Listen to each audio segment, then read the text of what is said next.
Thanks, Nicholas. That was I think, a good introduction to some conversations about the plant pathology side. My name's Doug Higgins. I'm the newish. I've been here about a year and a half. I'm located out at the Eastern Shore. I'm a plant pathologist. I work on vegetables and small grains.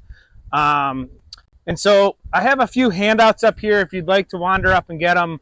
I thought I'd concentrate on a little bit of a Fusarium discussion in terms of fungicides, and then talk a little bit about leaf rust, and then we can have a moment to talk about what we've been seeing pop up that looks like barley yellow dwarf. But in terms of handouts, what I've got out here is a preferred list of Fusarium head blight fungicide products. So the list is derived from national trials, mostly where we've combined the fungicide efficacy. My first year, I did run my own set of trials to see if they matched up with what we were seeing, what was being reported nationally, and I'm doing a couple iterations of that. And so I have some data in that packet for you to look at. But basically, what we see is a similar matchup in terms of the fungicide efficacy from what we're seeing nationally. Just pull this packet up here. A couple updates or notes to make in terms of your fungicide selection for scab is Caramba is no longer being manufactured. So that one is going to come off the list. I haven't heard yet if there's going to be a generic version of it, but that's one product that we'll lose access to. And then upcoming, you'll probably see a new Moravis product that's going in our trials this year. I don't have data on yet. That will be coming out. So hopefully when I come to talk to you next year, we can see how that lined up. The other thing to think about when we talk about Fusarium fungicide sprays, especially with susceptible cultivars, is all about the timing. That early flowering stage is when we want to get this fungicide spray out. So right when those flowers poke out, when the anthers poke right out, that's when you want to hit it with your spray. If you're a little late, it's still worth going in couple days later to get it on there. But you want to look at that early stage is where you want to hit it.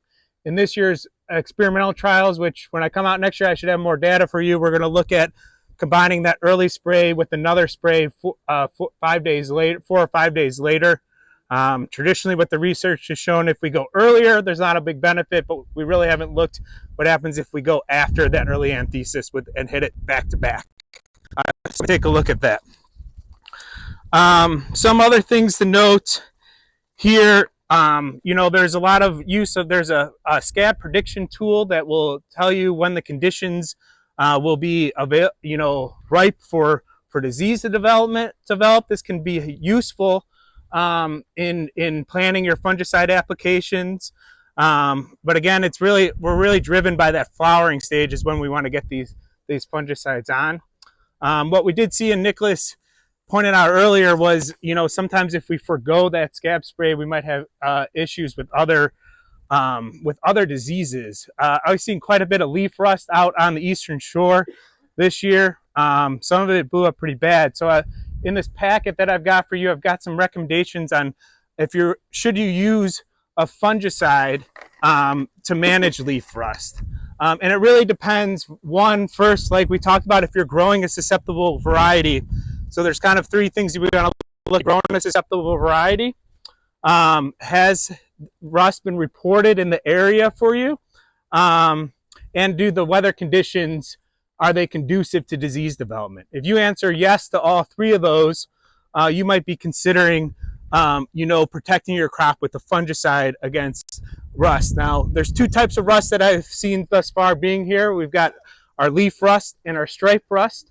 Both of them they're driven a little bit differently by temperature. We tend to see stripe rust be driven more by cool temperatures, and our leaf rust likes a little bit of the warmer temperatures. However, the name of the game when it comes to controlling leaf rust with fungicides, if you're growing a susceptible variety, is really protecting that flag leaf stage. So you need to get that fungicide out earlier, especially if we're getting early reports of rust in your area. If you wait too long, you're behind the game, and you're not going to be very happy with how that fungicide performs. So really, we need to change our mindset a little bit in terms of if we're going to spray for rust, you know, with a susceptible variety and the conditions and the report of the disease in the area, we need to be thinking about protecting the flag leaf. And then you're making a decision if you're going to come in and select the next product, which is going to probably combine in with your Fusarium product at early flowering. And that's where, you know, you're going to there. I have another set of handouts out here that can show you which fungicides also have good efficacy against Fusarium and rust. And so those are kind of the pieces I want to touch on those two. Nicholas brought up a point that we've been seeing a lot of barley yellow dwarf like symptoms out there. I guess my message right now is to treat each case individually. Some cases I've pulled Rhizoctonia out of the roots. Some cases have tested positive for barley yellow dwarf. I had a barley stripe case that looks like it's coming. I've had one where we got a little aggressive on our nitrogen, had a flush, and might have gotten overly burnt from a frost. So we've got several different scenarios happening here. And so I just encourage if you guys see something and you want it checked out, I've left my card up here. You can work through me. You can work through our diagnostic clinic on main campus. It doesn't matter. And we can evaluate your case on a case-by-case basis is my encouragement right now. And so, yeah, if there are any questions, I can take them. I know I rambled through a bunch of information there for you guys, but my card's up here. There's some handouts with the results of the field trial. I'll have more field trial results for you next year. And then there's just kind of a general list of fungicide activity based on efficacy.